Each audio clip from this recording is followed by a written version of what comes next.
Ladies and gentlemen, welcome back to the channel. Today we are taking a look at one of the most interesting discs that I've ever held in my hand, and that is the Doomsday Depth Charge. When I received my care package from Doomsday, the depth charge was one that stuck out to everybody. I saw a lot of comments on it. I'm really excited to check it out. A classic lid disc, but this thing does have a few characteristics that really set it apart.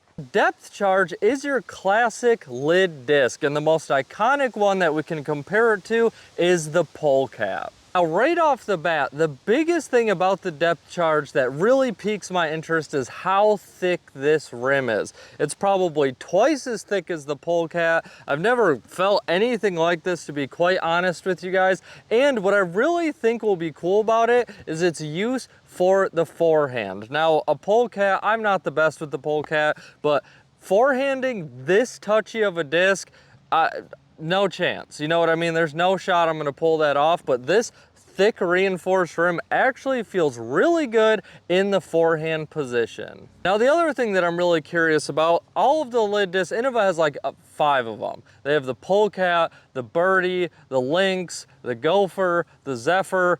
They're all lid discs, and none of them are stable, really. And I'm wondering if the thickness of this rim will affect stability, because a lid disc that actually has some stability would be quite interesting. I have no idea if it will have an effect on it or not. And pretty much all lid discs, I go with a fan grip. You know, I don't really try to power grip it, but if it has some stability, we could give it a shot. As always, guys, with Doomsday, the stamp is amazing. All of their stamps really just stand out from the crowd. I'm really excited to give this thing a try, and we will be having a giveaway this video, but there will be a little bit of a twist to it. So make sure you stay tuned to the end of this video to figure out how you can win a nice freebie. And thankfully, with this video, we have 2 of them to test, which honestly will save me a lot of walking time. So we are back here at our local spot. We have 260 feet. You guys know the hole, dead straight. You have plenty of room to work that left to right.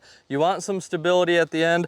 And I have no idea what the depth charge is gonna do. I don't know if it can go 260. I gotta imagine it's a 1-speed. These don't have flight numbers or a weight on them, but I'm gonna guess they're a 1-speed, and we're just gonna let the first one rip dead flat, see what happens, see if we can make some adjustments for throw number 2.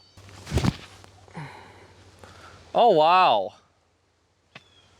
Oh, wow. That had some stability. Yes, it was high, but if anything, we have a little bit of a headwind, and that thing just, it locked in dead straight. We are gonna actually throw the next one on a little bit of an ante. I did not think I'd be saying that, but let's see if we can make the right adjustment. Oh my gosh, look at that thing fly.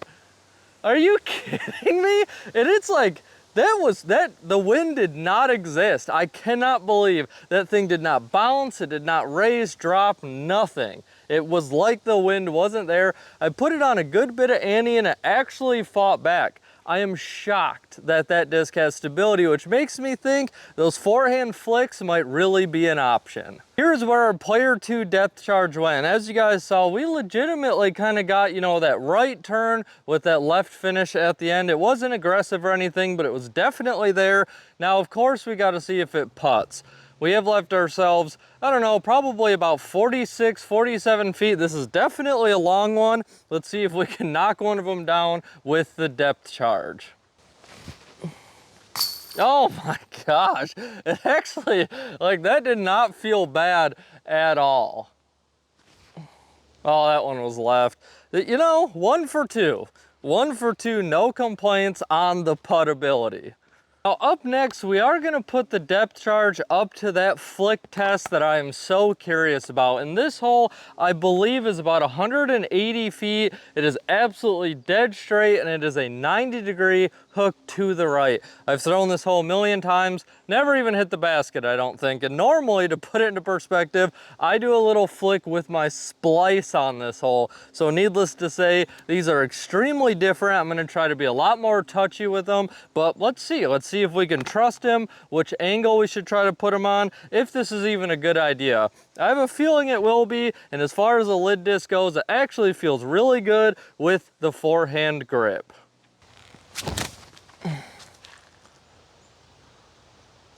Okay, embarrassingly enough, I hit this bush. Like, not down there, I hit this bush.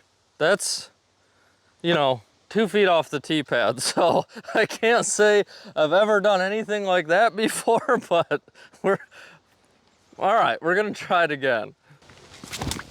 Oh my God. What am I doing? I'm just like, I'm trying to stay on this side of the tee pad to not block the view, but you have to, I'm assuming I have to throw that thing in a hyzer, let it flip up and drift, and I just like, let's try it again.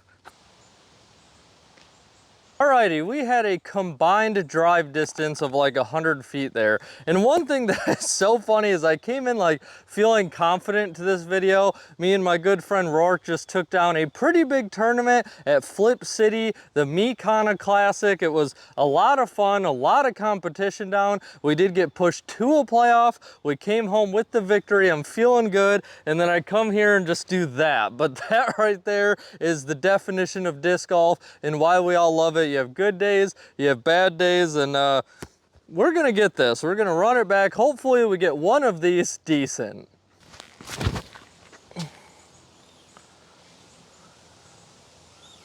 Okay, I think that might be parked. It did, when I did kind of pump up the power, it did drift to the left a little bit more, but it did give us that consistent right finish. Let's give it one more run.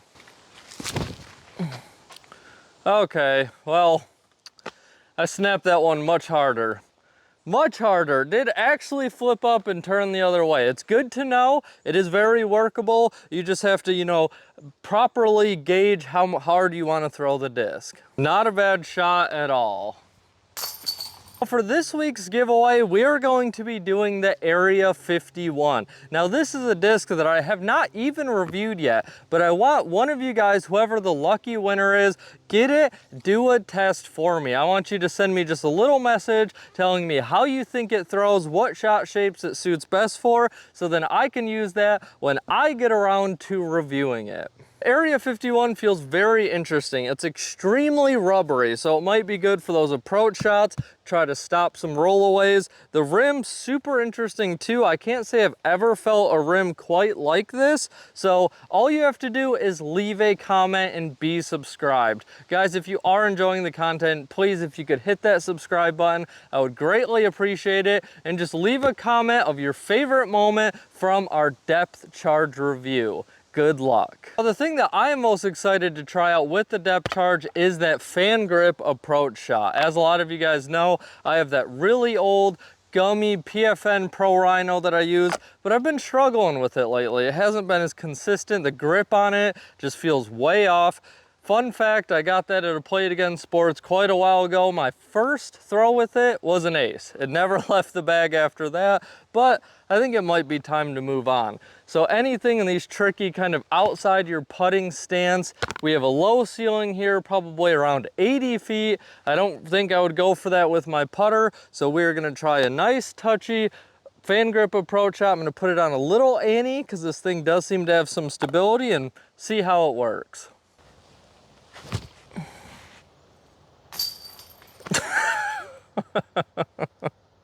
I'd say it works pretty good. I can't. What was that? That was the most casual. This is not an easy throw. The ceiling is super low, so you just have to throw a full dart at that. Wow. Can we do the back-to-back? That's my question. Oh, nope. We can't do the back-to-back, but I'm telling you, it feels good. You put it on that slight ante, throw it, you can trust it. Put it on that slight ante, throw it. I was aiming just to the right of the basket on that ante because I know it is gonna give us that crash back. I mean, I have to try it now, right? I have to, maybe I'll bag it for a little bit. For our final test with the depth charge, we are gonna do another little approach shot, but this time it's gonna be an Annie. We are at that same distance, probably 85 feet. I think the stability should help control the Annie a bit. I don't think it's gonna turn and burn. It's definitely not gonna hook out too fast, so let's see how it does. Oh, that was really close. Let's see. No, that was so high. That was so bad. I got too excited, okay? I got too excited. As you can see, when we added the height, it did kind of fight back a little bit. That loft kicked in, and then it just fell to the ground. And that wraps up today's video on the Doomsday depth charge. And guys, right away, of all the discs that I've done reviews on, this is the first one that I'm legitimately gonna put in the bag for a little bit and give it a test run. The super interesting thing, of all the lid discs out there, I definitely think this one is the most usable. I do love that it has that little bit of stability. You can use it for the forehand flicks. You can get it off the tee. I was surprised. You can get some sneaky distance with this thing. I didn't try any full torque shots or anything like that. I don't think that's the use for the depth charge for me personally, but as you guys saw, for those touchy fan grip approach shots, it's something I have been looking for a while, and this thing feels absolutely great in the hand. Overall, I think it's a great utility disc. How long will it stick around? I have no idea. If you guys like watching the course reviews, you will know. We'll see how long it sticks around, how long it lingers in the bag, but as of now, I'm very excited to get some more throws on it. I hope you guys enjoyed today's video. Now it's your turn to go toss some plastic.